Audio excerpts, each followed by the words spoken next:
ये आपको मेरी वीडियो देख के पता चल गया होगा कि मेरी 5 दिवसीय इन सर्विस टीचर ट्रेनिंग चल रही थी, जो कि कंप्लीट हो चुकी है और अब बिहार के स्कूल ही बंद हो चुके हैं। तो अब मेरे पास पूरा टाइम है अपने स्टडी को देने के लिए।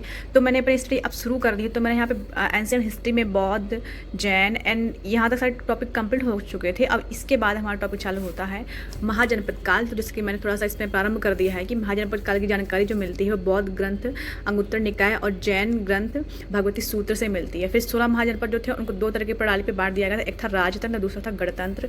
और राजतंत्र में जो आते थे वो थे अंग, मगध, काशी, कौशल, गंधार, कम्बोज, कुरु, मत्स्य, अस्मक, चेदी, सूरसेन, पंचाल, वत्स, अवंती। और जो गणतंत्र में आ जाते थे वो 2 महाजनपद थे, मल्ल और वज्जी। और देखा भाई तो जन से जनपद बनता था, जनपद से महाजनपद से परिवर्तित हो गए। और फिर इसको देखते हैं अंग जनपद क्या था। तो बिहार का भागलपुर क्षेत्र और मुंगेर क्षेत्र अंग में आते थे। अंग की राजधानी चंपा थी, चंपा को मालिनी भी कहा जाता था। सर्वाधिक पूर्वी जनपद था अंग।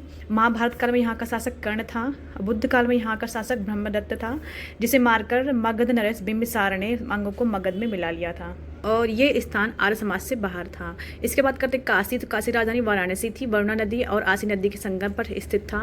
और कौशल ने काशी को जीत लिया था। कौशल नरेश प्रसेनजित ने काशी राज्य दहेज के रूप में मगध को दिया था।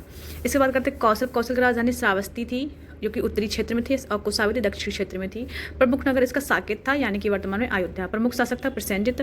प्रसेनजित से रिलेटेड काफ़ी क्वेश्चन बन जाते हैं। ये बुद्ध के समकालीन थे और प्रसेनजित का एक पुत्र था विद्युत। और प्रसेनजित की एक बहन थी कौशला देवी का विवाह मगध नरेश बिंबिसार से हुआ था और दहेज में काशी दे दिया था। और इसके बाद प्रसेनजित की पुत्री थी वंजिरा का विवाह मगध नरेश अजातशत्रु से हुआ और दहेज में काशी दिया गया। और इसका चेदी आ जाते थे। चेदी की राजधानी शक्तिमती थी, या इसको सोथिमती भी बोलते हैं। आधुनिक बुंदेलखंड का क्षेत्र आया था। महाभारत काल में यहाँ का शासक शिशुपाल था। तो मैंने अभी इतना ही स्टडी किया है, बाकी स्टडी अभी बाकी है। अभी चूँकि बस अमित फिर आदत चली गई है और प्रैक्टिस पे चीज़ें नहीं थी काफ़ी दिन से, तो अब मैं धीरे धीरे अपनी चीज़ें स्टडी अपनी शुरू करूँगी। और अब मेरे पास फुल टाइम भी है। आपने भी यूपीपीएससी का फॉर्म भर रखा है और आपने अभी तक अपनी तैयारी स्टार्ट नहीं की है। आपको लगता है कि अब 4 महीने ही बचे हैं, आप क्या तैयारी कर पाएंगे, अब तो आपके पास टाइम ही नहीं है। तो ये सब मत सोचिए, आप आज से अभी से अपनी तैयारी करनी शुरू कर दीजिए। अभी भी 4 महीने बाकी है, आप आराम से प्री क्वालिफाई कर सकते हैं बिना कुछ इधर उधर दिमाग लगाए, बिना कुछ नेगेटिव सोचे हुए। तो आप अभी से अपना पढ़ना स्टार्ट कर दीजिए। एनसीईआरटी बुक्स पढ़िए, आए हुए क्वेश्चन पेपर पढ़िए और अपने खुद के नोट्स बनाइए और आप जल्दी से पीसीएस अधिकारी बन जाएंगे। हर चीज़ के लिए कंटिन्यूटी रखनी ज़रूरी होती है। आप कोई भी चीज़, कोई भी काम उसको धीरे धीरे करते जाते हैं तो वो आपकी आदत में आ जाता है। जिस काम को आप पहले बोझ समझते हैं, बहुत बड़ा समझते हैं, और जब वो काम आप करने लगते हैं तो वो आपके लिए काम रोजमर्रा की दिनचर्या की तरह बन जाता है। तो इम्पॉसिबल कुछ भी नहीं होता, सब कुछ पॉसिबल है अगर आप चाहेंगे तो बोलते हैं ना कि मन के हारे हार हैं, मन के जीते जीत हैं।